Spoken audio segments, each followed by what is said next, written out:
پہلی جنگ عظیم کی وجہ بننے والا ایک بادشاہ کیسر ولیم، جو کہ ایک جرمن بادشاہ تھا، ایک دفعہ اس کا کہیں سوئٹزرلینڈ کا وزٹ ہوا.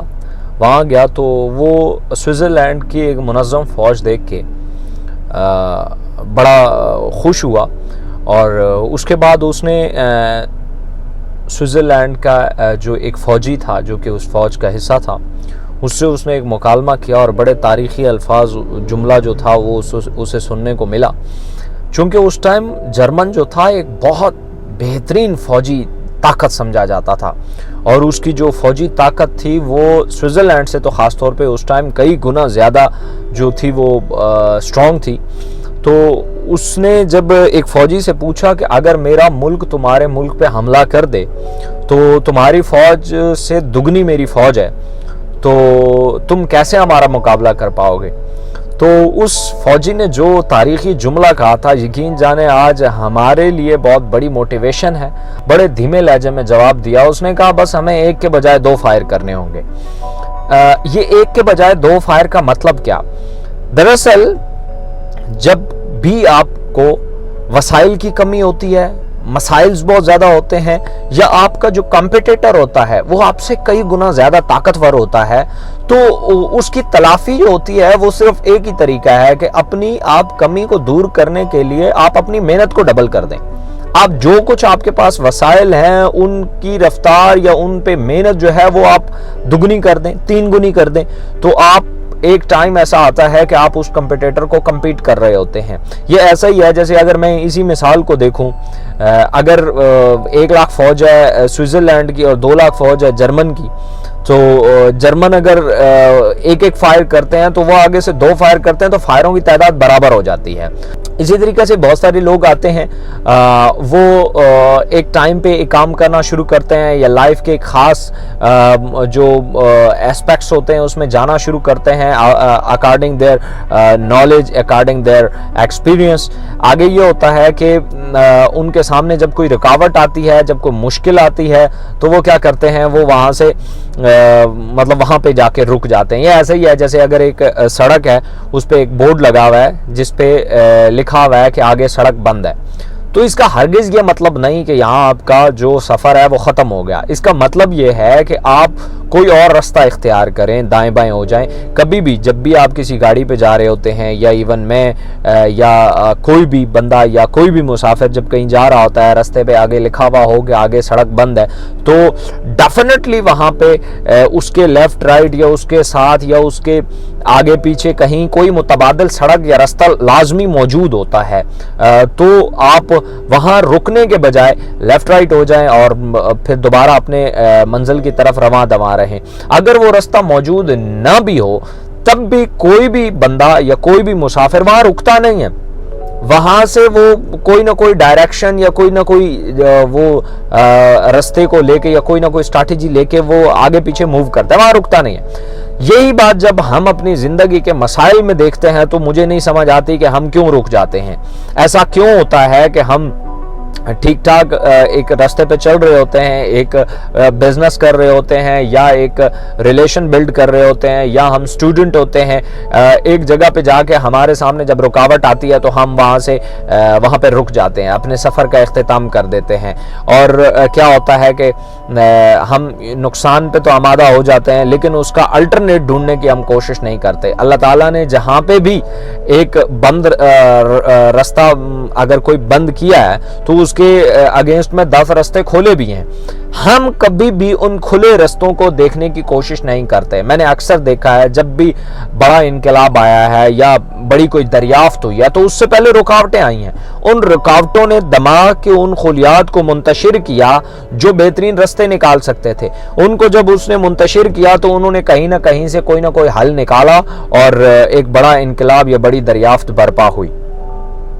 تو دوسرا جو پوائنٹ ہے بیسیکلی وہ یہی ہے کہ آپ جب بھی اپنے سامنے کوئی رکاوٹ دیکھیں تو اس کے آگے پیچھے دائیں بائیں اسی کی طرح سے ملتا جلتا کوئی الٹرنیٹ دیکھیں. وہاں رکنے کی ضرورت نہیں ہے، وہاں رکے نہیں. ہاں اگر رکنا موضوع ہے किसी वजह से दाएं बाएं नहीं हो सकते, तो फिर ये है कि वहाँ पे मुसलसल आप स्ट्रैटेजीज को चेंज करते रहें। वो हो सकता है एक स्ट्रैटेजी काम ना करे, दूसरी स्ट्रैटेजी काम कर जाए। ये ऐसा ही है जैसे अगर मैं धातों की बात करूं तो सबसे ताकतवर जो धात है या सबसे मजबूत जो धात है वो हीरा है।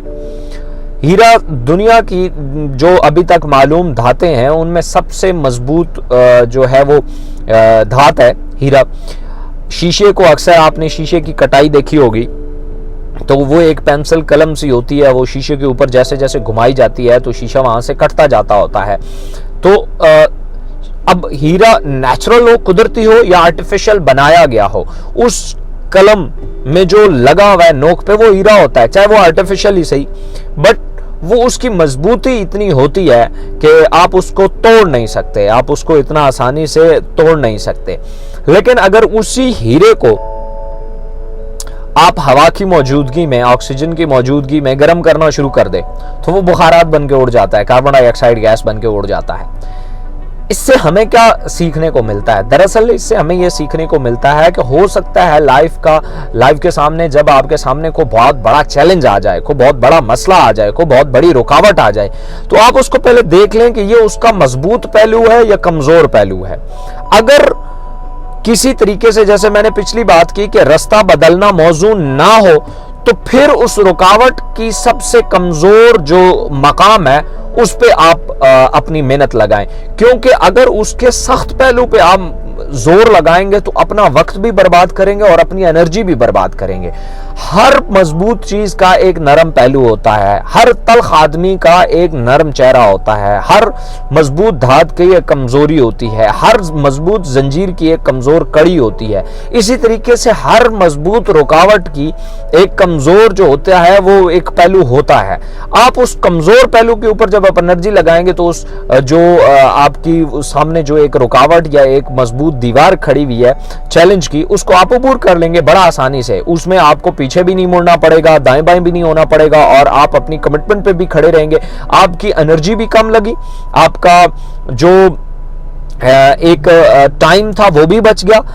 लेकिन कभी भी उसके मजबूत पहलू के ऊपर अड़े रहने से सिवाय हट धर्मी के अलावा कुछ हासिल वसूल नहीं होता। आप एनर्जी भी खो देंगे, अपनी सबसे बड़ी अंदर का जो हौसला होता है, जो मोटिवेशन होता है, वो भी आप खो देंगे।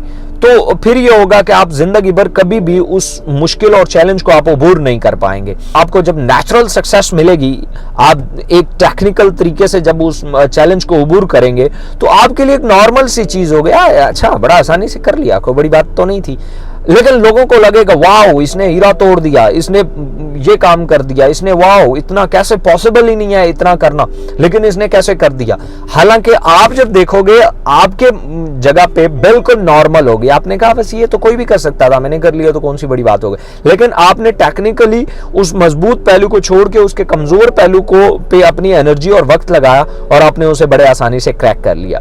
तो लाइफ की ये छोटे छोटे जो अंडरस्टैंडिंग है वो मुख्तलिफ चीजों से जुड़ी होती है। आप उन पे ऑब्जर्व करें, गौर व फिक्र करें, तो ये चीजें आपको समझ आना शुरू हो जाती हैं। लाइफ में सबसे बड़ी मोटिवेशन अपनी जात के लिए मोटिवेशन है। अगर आपके लिए ये बेजान चीजें मोटिवेशन बन सकती हैं तो जीता जागते इंसान से तो आप और बहुत कुछ सीख सकते हैं। तो अगर मैं चूँकि बड़े टाइम से वीडियो नहीं बना पा रहा था कुछ मसरूफियात की वजह से, तो अगर मैं चूँकि एक साथ सर्वे भी कर रहा हूँ कि आप मुझे सजेस्ट करेंगे कमेंट्स में कि वीक में एक वीडियो आए, मंथ में एक वीडियो आए, या 3 दिन बाद एक वीडियो आए, कि रोज़ाना मेरे लिए भी वीडियो बनाना पॉसिबल नहीं है। तो उसमें आप मुझे सजेस्ट करेंगे कि इतने टाइम में जो है एक वीडियो आए, ताकि उसमें यह है कि हम लाइफ के एस्पेक्ट्स को बेहतर तरीके से अंडरस्टैंड कर सकें। अगर वीडियो पसंद आई हो तो दोस्तों से भी शेयर कीजिएगा और इसको लाइक भी कीजिएगा। Thank you so much. अल्लाह हाफिज़।